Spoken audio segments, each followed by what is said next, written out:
Eu sou a irmã mais nova de 3 irmãos homens mais velhos. Por conta dos meus irmãos serem homens e ser mais velho, minha mãe sempre me deu um quarto só pra mim. E eles dividiam um quarto entre eles. Ela sempre conversou comigo, sempre me protegeu, sempre foi uma mãe muito amiga. Mas também eu brincava muito com os meus irmãos, porque eram as crianças que eu tinha pra brincar. Até que um dia, o meu irmão do meio, ele me chamou pra ir no quarto porque ele queria brincar de boneca comigo. Ele falou, vamos brincar de boneca? Mas vamos brincar no meu quarto, porque o quarto deles era maior, porque eles dividiam entre 3. E assim eu fui. Eu entrei dentro do quarto, ele fechou a porta. Eu tinha 6 anos de idade e esse meu irmão tinha 10. E ali ele pegou o celular e eu com a boneca na mão e ele começou a me mostrar vídeos mais 18. E eu comecei a falar pra ele que aquilo era estranho, que eu não queria ver aquilo, e ele começou a fazer coisas comigo, né? Eu, sinceramente, não soube me defender, não soube o que eu fazia, e ele fez várias coisas que você pode imaginar, né? De tirar roupa com a parte íntima, colocar aquilo dentro de mim, uma criança de 10 anos, mas era o que ele estava tentando fazer, e ele fez. Eu lembro que ele fez o que ele queria fazer, e eu saí de lá muito mal, abatida, abalada, chorosa, mas eu não sabia muito o que fazer. E quando minha mãe chegou, eu também não tive coragem de contar o que tinha acontecido para minha mãe, porque eu não sabia como contar aquilo para minha mãe. Mas eu lembro que eu já não queria mais ficar sozinha com os meus irmãos. O tempo foi passando. 2 anos depois, com 9 anos de idade, eu tive uma aula de educação sexual na escola. E quando mostraram sobre o que era a prática, né, do ato sexual entre o homem e a mulher, para a geração de um filho, como é feito entre o espermatozoide e o ovário, não sei o que foi explicar, é como se um gatilho tivesse voltado e me deu uma porrada no cérebro. Porque eu olhei e falei, caraca, foi isso que o meu irmão fez comigo. Mas eu não conseguia falar, eu só conseguia chorar. E eu ficava chorando na minha, quietinha. E em casa, eu também não conseguia contar pra minha mãe. Eu lembro que antes de dormir, eu sempre chorava. E eu passei a chorar quase que todas as noites, sabe? Aquilo começou a fazer muito mal pra mim. Mas com o tempo, eu fui novamente deixando isso pra lá, deixando isso de lado. Não conseguia falar, eu ainda estava muito frágil, 9 anos só, né? Ou seja, era 8, né? 2 anos, 8 anos só, era muito nova. Então, eu não conseguia me expressar, ainda era muito criança. E mais uma vez eu deixei essa história para depois. Aí a gente chega ali na minha pré-adolescência. Um dia nós estávamos brincando na beirada da piscina e umas amigas da minha escola estavam em casa. E eu lembro muito bem, nunca vou esquecer, que eu estava tipo sentada assim na cadeira de piscina e o meu irmão, o abusador, começou a brincar com as minhas amigas, segurando elas na cintura, tipo jogando elas na água e aquelas brincadeiras tipo, ai, não me pega, ai, não sei o quê.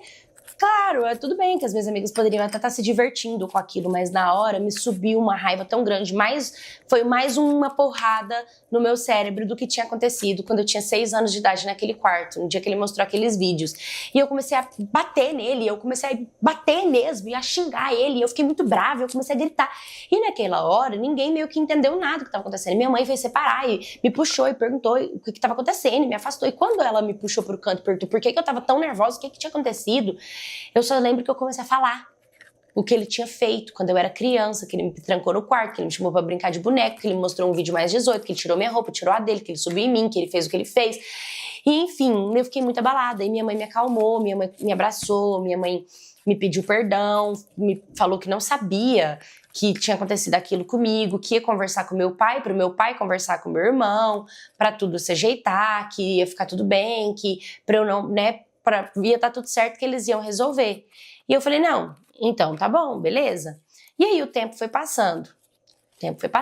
Chegamos no ano atual. Hoje eu tenho 16 anos de idade. Aí eu peguei e comecei a conversar com os meus pais, né, questionando eles, porque meu irmão fez uma coisa que não era pra ter feito. Eu peguei o WhatsApp e xinguei ele. E comecei a falar pra ele pela primeira vez em 10 anos, porque se hoje eu tenho 16 e aconteceu isso quando eu tinha 6, passaram 10 anos, eu falei disso com meu irmão. Eu nunca tinha tido coragem. E quando eu comecei a falar, que eu comecei a expor pra ele quem ele era, o que ele tinha feito, eu descobri que os meus pais nunca conversaram com ele. Ou seja, eles chegaram em mim, falaram que ia conversar com meu irmão, que ia ficar tudo bem, que ele estava arrependido, que isso não ia voltar a acontecer. Mentiram pra mim que tinham falado com ele, para a situação se dar como resolvida, mas na verdade nunca falaram sobre isso com ele, nunca chegaram. E eu comecei a me questionar. Será que os meus pais não acreditaram em mim? Será que eles não quiseram? Será que eles não tiveram coragem? Mas é óbvio que passou na minha cabeça é que os meus pais me deixaram como mentirosa, como se realmente aquilo não tivesse acontecido e eu que inventei, porque eles tinham que ter feito alguma coisa. E quando eu fui questionar meu irmão, que a gente começou a discutir, a debater, que eu comecei a falar pra ele tudo o que estava acontecendo, ele começou a falar pra mim que a história era bem diferente. Que, na verdade, o que ele lembra é que ele tinha 7 anos de idade. Então, se ele tinha 7, eu tinha o quê? 3? Ele disse que eu que entrei dentro do quarto, que eu tirei a roupa sozinha e que eu pedi pra ele fazer o que fez. E ainda me falou que eu disse pra ele que se ele não fizesse o que eu estava pedindo, que eu ia pedir pro vizinho fazer, e que por isso ele fez o que ele fez. E na hora, por mais que eu soubesse que ele estava mentindo muito, que aquilo era muito mentira, eu comecei a fazer as contas na minha cabeça. Mas peraí, ele tinha 7 anos, o vizinho mudou pra nossa cidade, mas o vizinho tinha a idade do meu irmão mais novo, que estava na série do meu irmão do meio, e eu fui fazendo as contas e não batia. O cálculo não batia, porque o vizinho, ele tinha uma idade, estudava numa série que não tinha nada a ver com a idade que, sabe, que o meu irmão tinha. Então não batia a história. Por mais que a história do meu irmão fosse verdade, não batia com a história que ele contava, com a idade dele, com a idade do vizinho. Porque ele e o vizinho tinham praticamente a mesma idade. Então tava errado, entendeu? Ele mentiu pra mim nisso e começou a me colocar como a mentirosa da história. E por mais que eu sei que meu irmão falou mentira pra mim, eu ainda me sinto culpada. E eu carrego essa culpa dentro de mim. Não sei se é porque é um assunto que não vale a pena falar com os meus pais, porque já foi falado e nada foi resolvido. Eu não adiantou falar com meu irmão, porque ele me colocou como errada, como culpada e como responsável pelo que aconteceu, sendo que a culpa foi dele. Então, ele também não sente peso nenhum do que aconteceu. E eu ainda preciso me curar, sabe? Eu ainda preciso descobrir como me tratar. Eu só sei que todas as vezes que eu olho pra mim, que eu me olho no espelho, eu vejo aquela menininha que na época ela loira, do cabelinho cacheado, que tinha um brilho, um sorriso e uma alegria muito pura e genuína e que foi destruído, sabe? E muitas coisas que eu esqueci da minha infância, na verdade, foi na tentativa de esquecer o episódio que eu passei com meu irmão, esquecer o trauma que ele me deixou, a dor que ele me deixou, sabe? Essa ferida aberta. E a minha infância, ela é uma infância de mentira, onde quando eu falo só as partes boas, eu não conto o que realmente aconteceu durante a minha infância. E muitas das vezes eu até cheguei a fantasiar como foi a minha infância, na tentativa de esquecer como ela realmente foi. E o que eu digo é que eu ainda preciso de cura. Oi, minha cats, tudo bem com vocês? Hoje eu trouxe essa história por um ponto muito importante que a terapia ensina a gente.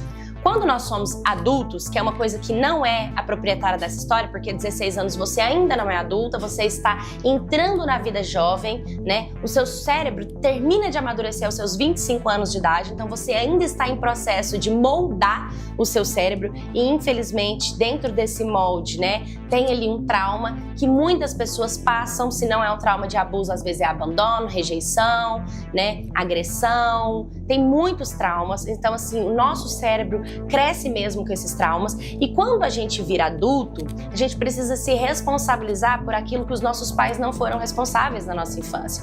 Isso significa que nós temos o poder de olhar para nós mesmas quando nós éramos criança e ressignificar aquele passado. Você vai olhar para a sua criança interna, aquela criança que foi ferida, e falar para ela palavras de cura, palavras de afirmação. Por exemplo, eu sou a Paula, né?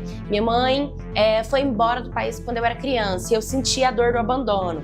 Quando eu consegui, né, tirar esse sentimento de dentro de mim, foi quando eu olhei para minha criança interna e me perguntei o que ela queria. Com 2 aninhos de idade, ela queria ter ido embora com a mãe dela. Então eu ressignifiquei, né? Eu falei isso para minha mãe de forma interna. Eu não fui lá na minha mãe e falei para ela no momento. Primeiro eu me curei ali, né? O que você deve fazer?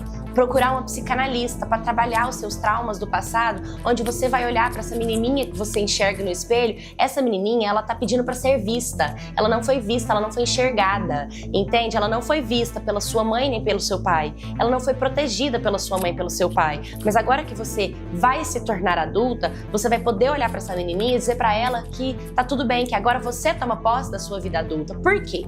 Muitas pessoas chegam na vida adulta com os traumas de infância e aí ela não consegue ser feliz no casamento, ela não consegue, ela é birrenta, ela é uma pessoa que chora por tudo, ela é uma pessoa que briga com todo mundo, ela é uma pessoa impaciente, ela é uma pessoa medrosa, ela é uma pessoa cheia de traumas, né? E aí você fala assim, meu Deus, essa mulher parece uma criança.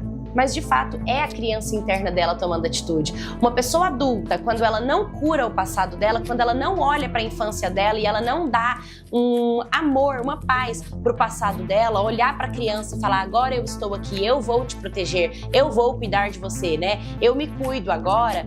Significa que essa criança, ela tá tomando ações e tomando atitude na vida adulta daquela pessoa. E por isso que ela não dá certo, porque criança não trabalha, criança não namora. Criança não tem relação, criança não tem sucesso financeiro, né? Essas coisas não são para criança, essas coisas são para os adultos.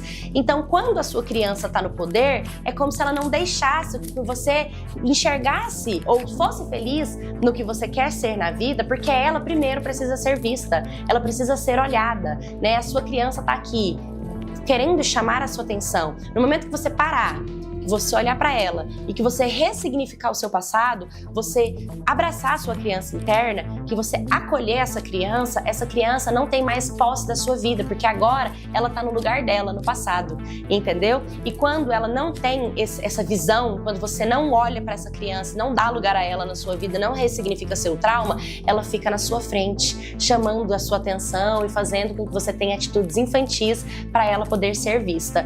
Então, você ainda só tem 16 anos de idade, mas você pode sim buscar um tratamento, você pode sim buscar um psicólogo, uma psicanalista, de preferência psicanalista, porque a área da psicanálise trabalha a sua infância, os seus traumas, né? Inclusive usa até objetos, assim como a constelação familiar, mas eu indico a psicanálise porque teve abuso. Então, buscar, né, essa cura para si mesma, enxergar essa criança, dar proteção, amor, carinho, né, para essa criança, ser responsável por ela, já que você não teve alguém que fosse responsável para você poder ser feliz nas outras áreas da sua vida quando chegar o momento de você ser feliz, tá bom? E não deixar com que isso atrapalhe a sua vida ou tome domínio das atitudes que você tem que tomar diante da vida adulta, né? E se você também passou por algo do tipo, me manda sua história no Stories canal de Paula, @gmail.com, curta, comenta, compartilha, se inscreva, um beijo e até o próximo vídeo.